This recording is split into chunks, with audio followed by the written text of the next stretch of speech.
Meus amados, paz do Senhor, gente. Paz do Senhor, pessoal. Vamos abrir a Bíblia, a palavra de Deus, Números, capítulo 14.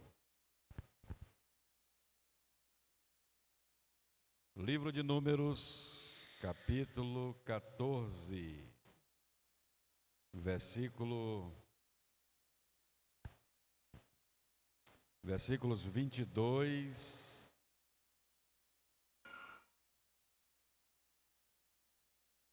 ao 24. Números capítulo 14, versículos 22 ao 24. Graças a Deus, é bom estar aqui, é bom estar na casa de Deus, é bom estar na presença de Deus e é bom também lermos a palavra de Deus. Eu acho bom ler a palavra de Deus, você não acha? Vamos ler? Todos os homens que viram a minha glória e os meus sinais que fiz no Egito e no deserto, e me tentaram estas 10 vezes, e não obedeceram à minha voz, não verão a terra de que a seus pais jurei. E até nenhum daqueles que me provocaram a verá.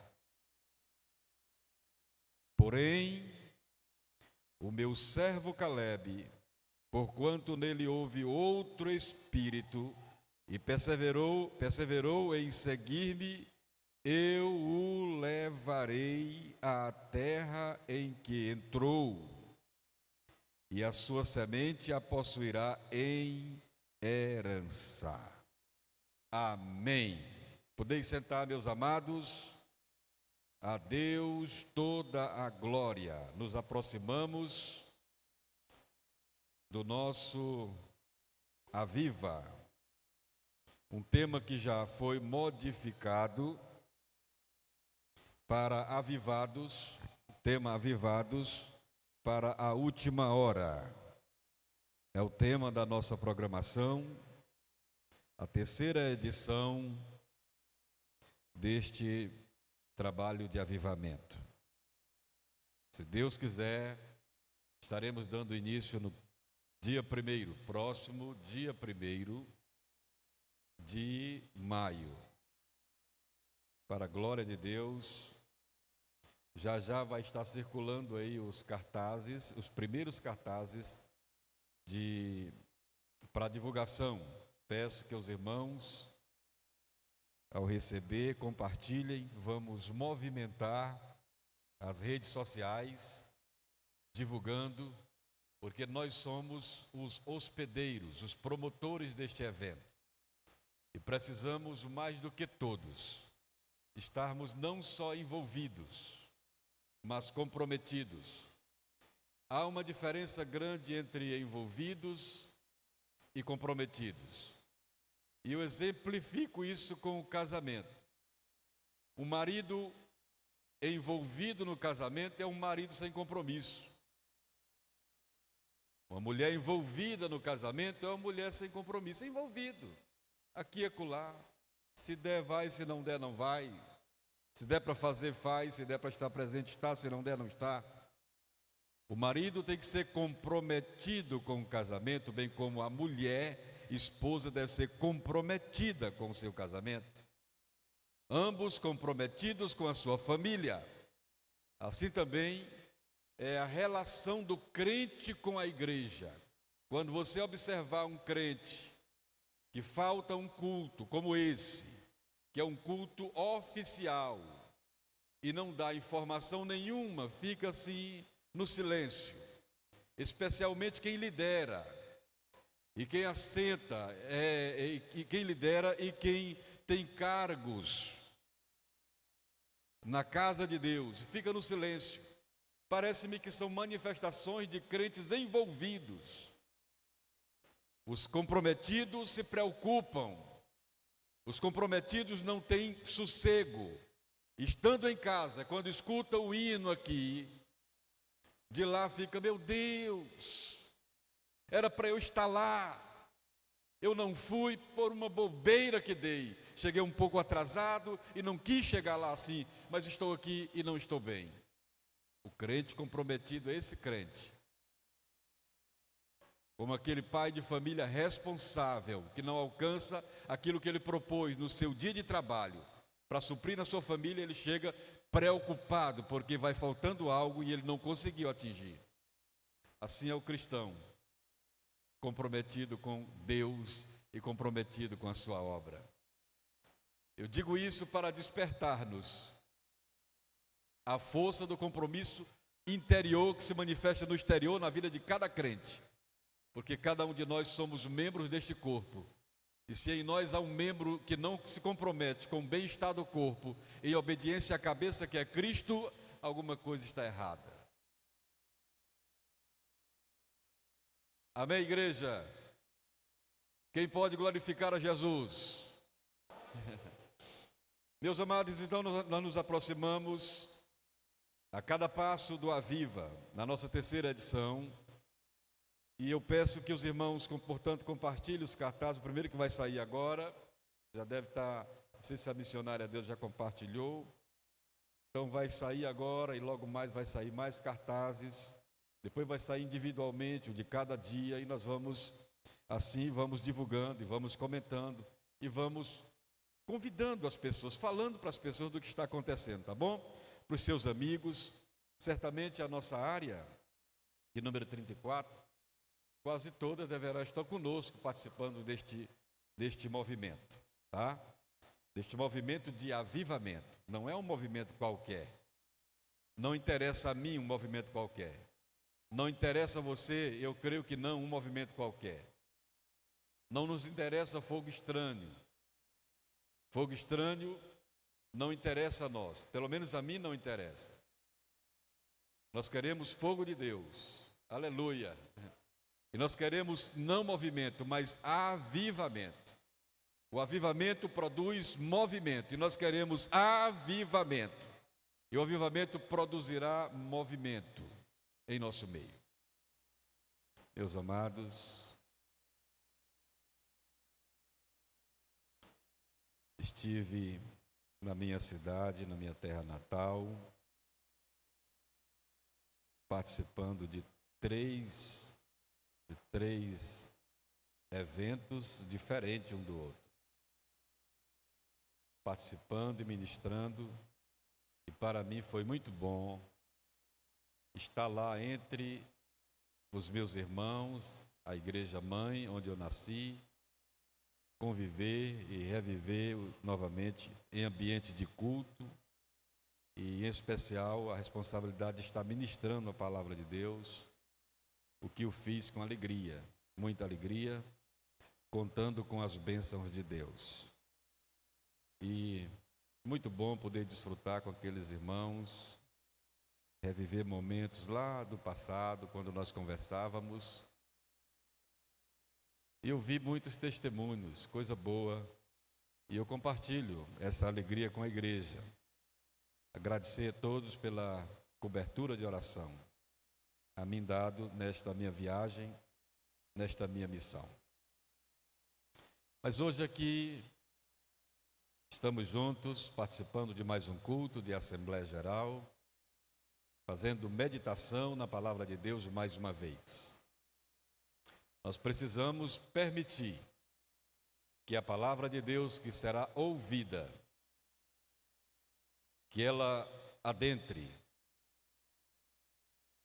ao nosso coração, e que ela se aloje ali, e que ela possa produzir em nós os nutrientes espirituais que a palavra de Deus proporciona a todo aquele que permite que ela entre dentro do seu coração. Todos que a permitem recebem os seus benefícios. São muitos os benefícios da palavra de Deus. E hoje, mais uma vez, nós estamos aqui para esse momento especial, para esse momento importante, na vida da igreja, muito especialmente em se tratando de um culto de doutrina, culto de ensino da palavra de Deus, onde a gente comparece na casa de Deus para contemplar a formosura do Senhor e aprender no seu santo templo. Hoje trago para os irmãos uma palavra expositiva. Não trago um sermão temático, como costumo fazer. Não tive tempo para isso, para estar fazendo esse esboço, para tematizar a mensagem. Mas trouxe essa palavra que me veio ao coração e quero fazer a exposição da mesma para a Igreja de Jesus. Queridos irmãos, os capítulos 13 e 14 do livro de Números conta-nos, está aqui relatado que Deus fala a Moisés. Eu sempre coloco em destaque a importância. Deus fala a Moisés. Primeiro, para observarmos que Deus não fala por falar. A fala de Deus tem propósito. E quando aqui diz Deus fala a Moisés, a fala de Deus também, além de ter propósito, tem endereço. Aleluia! Tomara que o endereço da fala de Deus esta noite, a sua palavra, não seja Moisés, mas seja você. Aleluia! O endereço que a palavra de Deus será dirigida esta noite. Os capítulos 13, como disse, e 14, está esse relato de que Deus falou a Moisés e ordenou-lhe que enviasse 12 maiorais, representando cada uma das 12 tribos de Israel,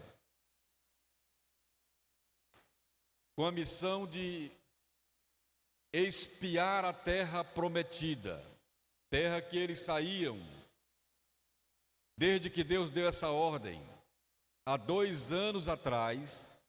Eles cruzaram o Mar Vermelho, atravessaram o Mar Vermelho, por uma operação de maravilha realizada por Deus, saindo do Egito, saindo da escravidão, para entrar no deserto e, através do deserto, entrar numa terra que Deus lhes prometera, a terra dos cananeus, ou a terra de Canaã, a terra que emana leite e mel. Deus prometeu a este povo. É lógico que essa promessa de Deus, feita acerca desta terra, era uma motivação para aquele povo que estava saindo do Egito, sendo resgatados do Egito. Resgatados por preço de sangue, o sangue do Cordeiro, porque era para terem morridos na terra do Egito. Mas o Cordeiro foi quem morreu, o Cordeiro foi quem derramou o seu sangue, para que o povo de Deus, o povo hebreu, o povo de Israel, pudesse ter a sua vida preservada. Então, ao invés do cordeiro morrer, quem morreu, ao invés do povo morrer, quem morreu foi o cordeiro. O cordeiro morreu e o povo estava vivo, sobreviveu. Isso se parece conosco, irmãos. Quem era para morrer a nós, mas quem morreu foi o cordeiro, o Senhor Jesus. Aleluia! E nós somos comprados por bom preço. E depois de 2 anos de caminhada, de terem passado pelo Sinai, de terem visto as operações de Deus no deserto, Deus providenciou o pão, o maná. Deus providenciou para esse povo. Eles não tinham falta de alimentação. Quase 3 milhões no deserto estavam comendo todo dia. Porque o Senhor que nos ensinou na oração do Pai Nosso a pedir pão nosso de cada dia é o mesmo que lá atrás provou que o Senhor é um Deus que cuida do seu povo e coloca alimento na mesa dos seus. E o pão de cada dia Deus colocou na mesa de quase 3 milhões no deserto. Não faltou alimentação. Bendito seja o nome do Senhor. Isso é para nos encher de confiança. Isso é para nos encher de fé. Aleluia! Por isso é que, inspirado por um Deus que provê o pão de cada dia, foi que um homem de idade disse: eu sou velho, mas eu já fui um homem jovem, e desde a minha juventude até a minha velhice eu quero testemunhar para vocês. Eu nunca vi um justo desamparado, e nem a sua descendência mendigar o pão. Esse povo viveu experiências assim, meus irmãos,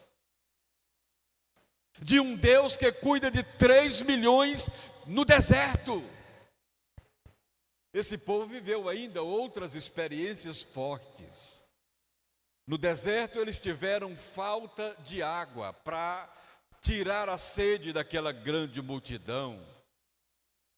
Porém, eles, apesar de não terem águas, mas eles tinham Deus. Aleluia! Não tinham água, mas tinham Deus. E nós costumamos dizer que quem tem Jesus tem tudo. Aleluia!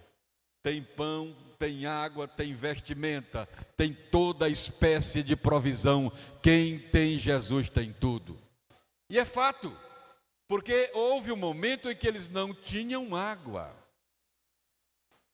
E houve momentos que eles tinham água.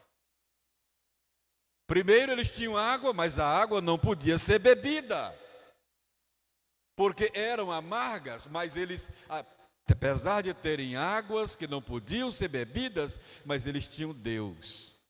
E quando eles tinham água que não podia ser ingerida, tendo Deus, Deus fez um milagre e transformou a água amarga em água doce.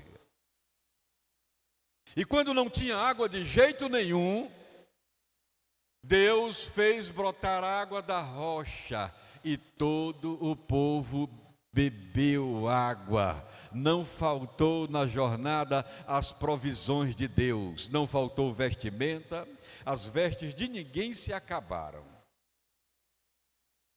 Com a roupa que saíram do Egito, atravessaram o deserto, Deus deu-lhes de vestir, Deus deu-lhes de beber, Deus deu-lhes de comer, não faltou nada. Gente, e nós estamos aqui neste mundo, atravessando esse deserto em direção a Canaã celestial. Nós deixamos o Egito, que é este mundo.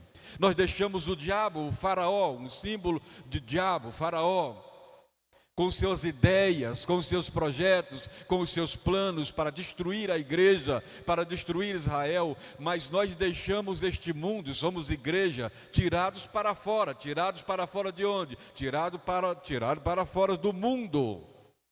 E entramos no deserto, nessa jornada, nessa peregrinação espiritual em direção ao céu. Mas a palavra de Deus para nós nos afirma que enquanto nós estivermos de jornada para o céu, bendito seja o nome do Senhor, o nosso Deus é o Deus da provisão, que provê para nós pão. Não fique com medo de passar necessidade não, porque Deus cuida dos pássaros que não trabalham, não plantam, não colhem, não fiam, e Deus dá alimento para eles. Jesus disse para você esta noite: você vale mais do que um passarinho. Bendito seja o nome do Senhor. Mas eu não tenho o que vestir. Não se preocupe, Deus vestiu 3 milhões no deserto, preservou as suas vestimentas e também vestirá a ti. Não faltará vestimenta para você. Jesus disse: olhai para os lírios do campo, que nem Salomão, no alto da sua glória, se vestiu como eles. No entanto, olha aí para esses lírios que o Pai vestiu, não faltará vestimentas para você. Então, paremos com ansiedade. Ansiedade é uma preocupação com medo daquilo que virá no futuro. E amanhã o que será? O teu amanhã entregue nas mãos de Deus. O teu futuro entregue nas mãos de Deus. E que eu faça então, pastor? Descansa no Senhor, aleluia. Aquele que habita no esconderijo do Altíssimo, à sombra do Onipotente descansará. Bendito seja o nome do Senhor. Descansa no Senhor, servo de Deus, serva de Deus, descansa no Senhor. Bendito seja Deus, glória a Deus. E o que eu faço, pastor? Vamos cantar aquele corinho que diz assim: caminhando eu vou para Canaã, aleluia. Eu não posso parar por causa das minhas preocupações, eu preciso caminhar para Canaã, bendito seja Deus.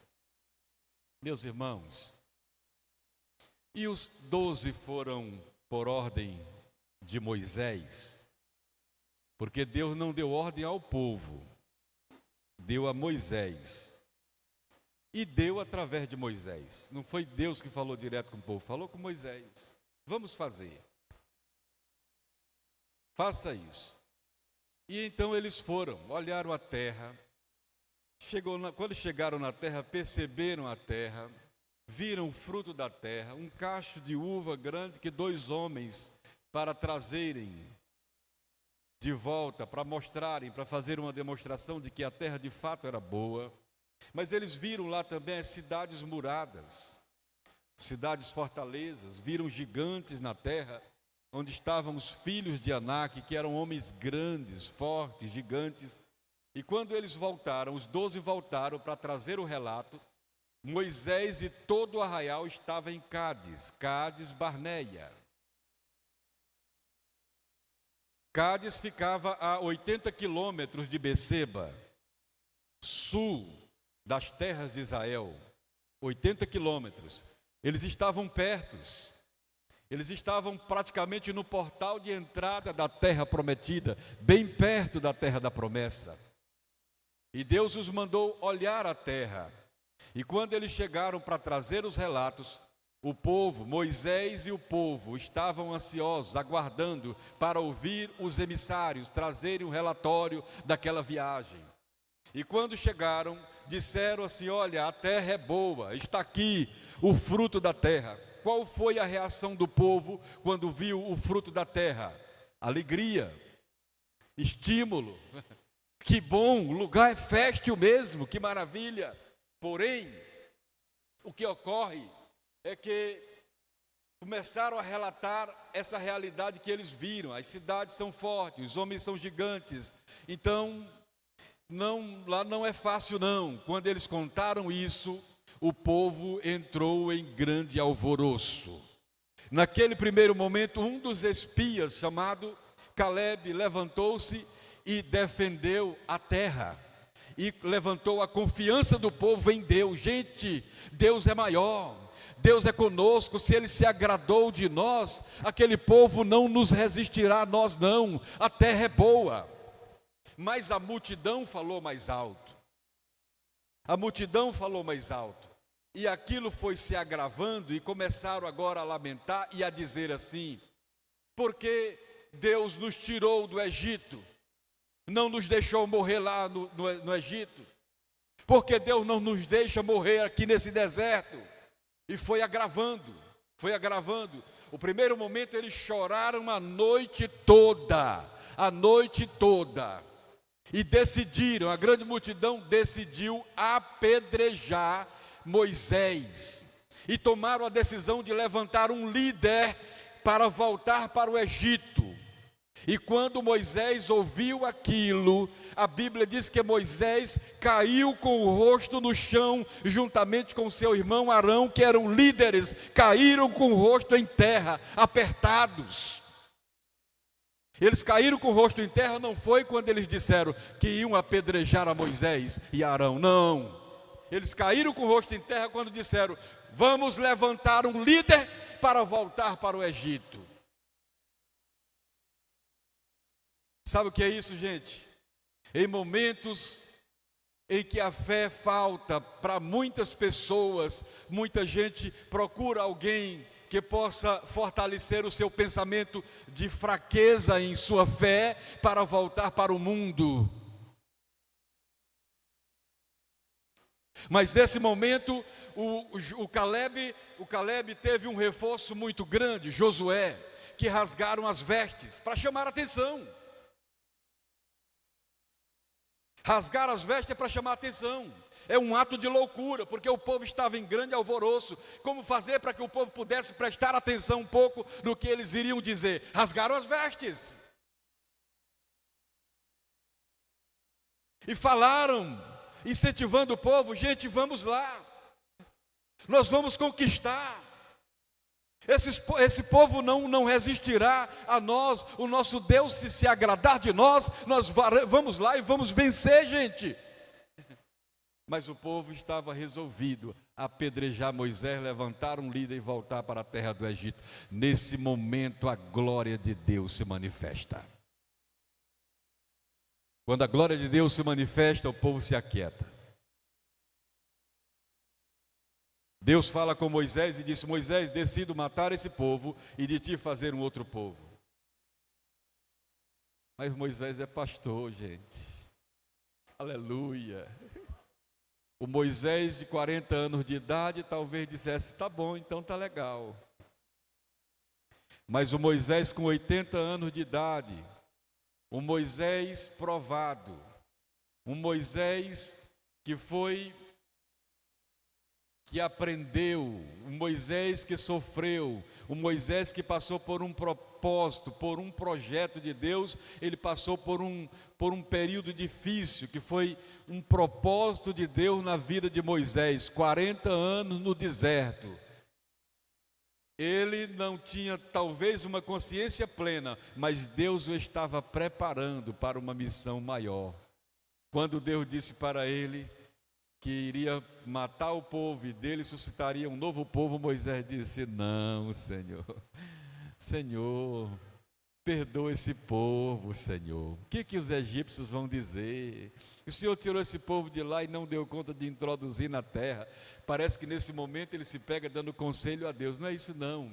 Ele é como um pastor, aleluia, pastor do povo, que não queria o mal do povo. Sabe quantas vezes as pessoas imaginam que os pastores querem o seu mal, simplesmente porque não concordam com ela. É porque tem uma direção, como Moisés tem uma direção. Ele ouvia de Deus e falava para o povo. E agora o povo estava para apedrejar Moisés e levantar um outro líder, como quem dissesse: Moisés não nos serve, vamos levantar um outro que nos serve. Só que levantando um outro líder para atender os anseios dele, era um líder levantado pelo homem. E um líder levantado pelo homem é um líder fracassado, que leva o povo ao fracasso. Mas um líder levantado por Deus é um líder que leva o povo para a vitória, o povo para Canaã celestial. Bendito seja o nome do Senhor. E Moisés não foi um líder levantado pelo povo. O Moisés foi um líder levantado por Deus. Por isso ele disse: Senhor, não mata esse povo não, Senhor. E quantas vezes um pastor não passa a noite intercedendo por um membro, que alguém olha para ele e diz assim: não sei por que essa pessoa ainda diz que é crente. E a gente olha de tanto insistir com ela, orar por aquela pessoa e não vê uma resposta positiva. Qual é a resposta positiva que você quer? Que a pessoa se quebrante diante de Deus e se disponibilize para ter uma experiência profunda com Deus e aprenda a mensagem da paciência, dessa virtude chamada paciência, e aprenda a servir a Deus e seja útil na obra de Deus. Quando não há resposta, parece que há momentos que a gente quer desanimar, mas o Senhor não nos deixa fazer assim, sabe? Então, às vezes a pessoa diz assim, essa pessoa não serve, sabe? Mas de noite, quando o pastor vai fazer o seu momento, onde quer que esteja, seja dirigindo, no banho, onde quer que esteja, quando vai fazer o seu momento de oração a Deus, o Espírito Santo traz aquela pessoa e ele entra como intercessor. Senhor, tem misericórdia, Senhor, tem misericórdia. Eu ouvi isso de um membro de igreja, aqueles que só chegam na igreja, para a igreja quando chega um novo pastor, é o primeiro que chega, gosta de cantar, aquele negócio, mas passou ali 2, 3 meses, ele se afasta. E eu fui o 9º pastor desse obreiro, e a história era só essa era a história dele. Não tinha humildade, no dia que não recebia uma oportunidade, ficava triste, tinha que cantar, quanto mais gente, mas ele queria cantar. E aí terminou, me deram notícia dele escorado lá, um pessoal jogando sinuca num bar, e ele escorado lá numa madeira, assistindo. Daqui a pouco me deram a notícia dele bêbado, e daqui a pouco me deram a notícia, a mulher dele carregando ele num carrinho de mão, meio-dia, bêbado para casa. Que vergonha, né? Alguém disse, esse aí não tem jeito não, pai. O seu 9º pastor está assim, mas eu nunca deixei aquele homem. Toda a vida nas orações, apresentando aquela pessoa. E hoje eu sei que ele está lá. Não respondeu no meu tempo, mas está em outro tempo, está prestando um trabalho para Deus, cantando, cultuando e aparecendo no meio dos irmãos do povo de Deus. Aleluia, bendito seja o nome do Senhor, bendito seja Deus. Vocês não são do pastor, vocês são de Deus, mas não esqueçam que o pastor também é de Deus. Não esqueçam que o pastor não pede à igreja. Não esqueçam que é Deus quem dá o pastor para a igreja. Deus deu Moisés para aquele povo. E o povo queria fazer o que com Moisés? Apedrejar. Mas a glória de Deus se manifestou. Aleluia. Então, meus irmãos, para concluir, o Senhor Deus rejeitou essa geração que vira os milagres. Porque quando a gente conhece, a pena é uma. E quando a pessoa não conhece, é ignorante, a pena é outra. Você não vai punir uma pessoa que não conhece, que não sabe. Mas a pessoa consciente é diferente. Gente, esse povo viu tanto milagre, para agora desacreditar que Deus daria para eles vitória, para que eles Deus desse para eles vitória, conquistando aquelas terras, vencendo os gigantes e aquelas cidades fortes. Eles duvidaram, tendo visto Deus abrir o mar vermelho, tendo visto Deus transformar a água amarga em doce, tendo visto Deus fazer brotar água da rocha, tendo visto Deus descer pão do céu, tendo visto a nuvem da glória de Deus durante o dia e a noite, coluna de fogo sobre eles, estavam vendo tudo isso e apesar de tudo isso, ainda duvidaram de Deus. Deus disse assim, esse povo não vai entrar na terra.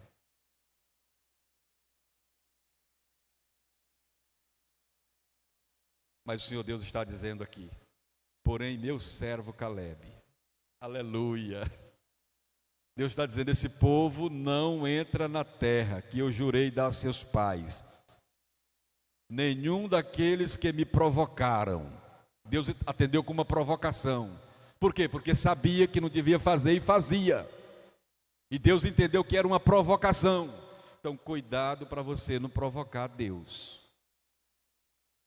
É quando você sabe que não pode fazer alguma coisa e você faz. Talvez para provocar alguém.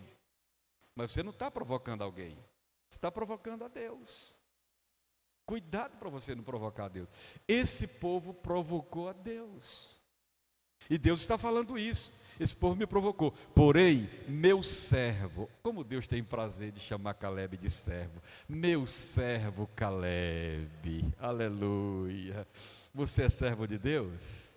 Você é serva de Deus?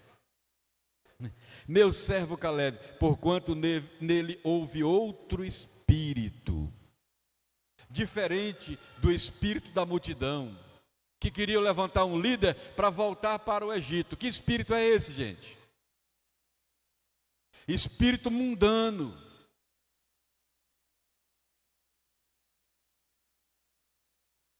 Está falando da disposição da vida daquele povo, a disposição para viver daquele povo de voltar para o Egito.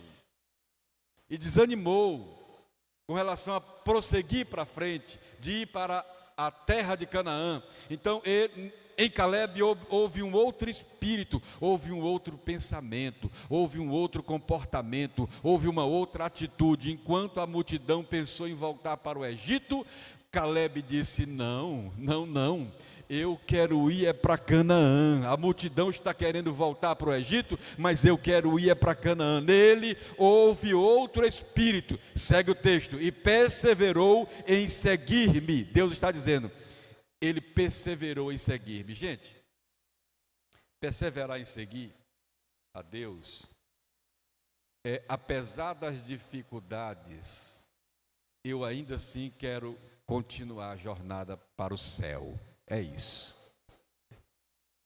Eles encontraram barreiras, e nessa barreira a grande multidão quis voltar para o Egito.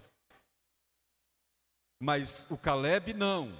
Ele perseverou em servir a Deus. Ele disse: eu vou para Canaã.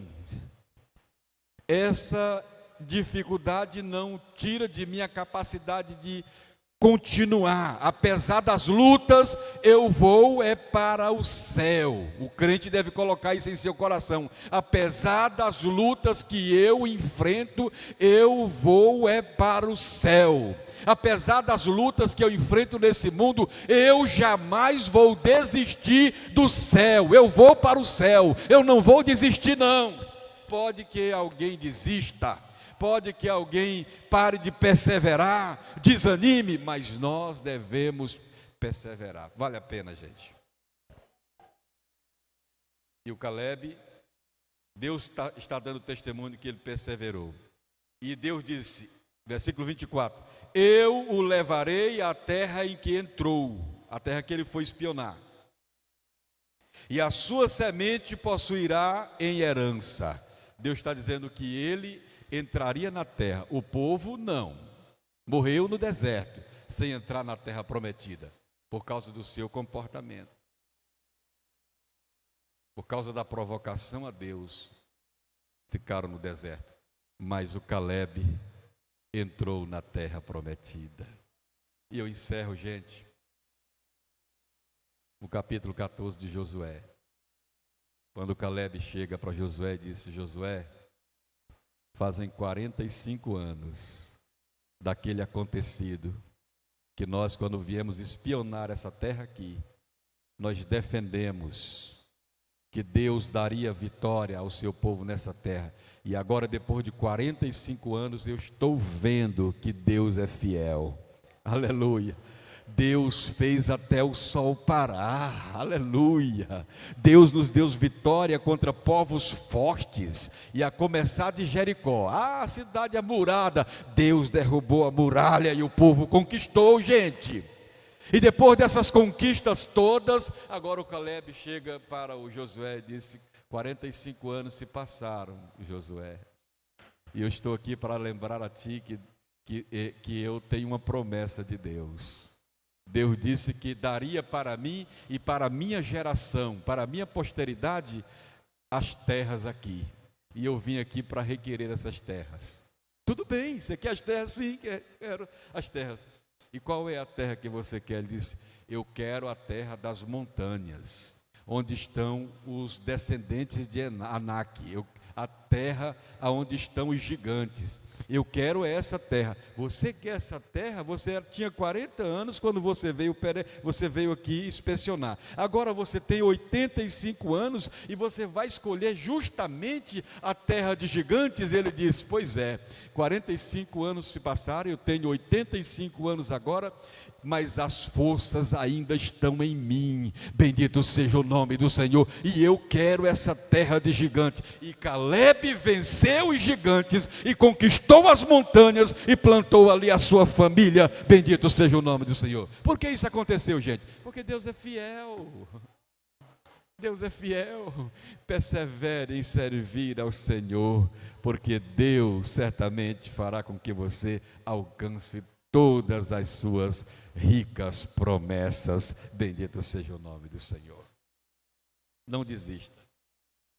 E como Caleb, nele houve outro espírito, diferente do espírito das pessoas que descreram e criticaram e que enfim, pessoas provocaram a Deus. Nele houve outro espírito, ele entrou em Canaã. E se em nós houver um outro espírito, diferente do espírito que opera no mundo, que é o espírito do anticristo que opera no mundo, mas se em nós há um outro espírito, que espírito, gente? O Espírito de Deus.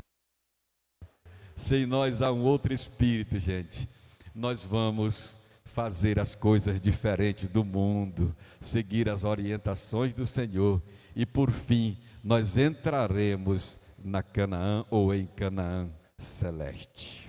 Amém, meus irmãos? Deus abençoe. Glória a Jesus por isso.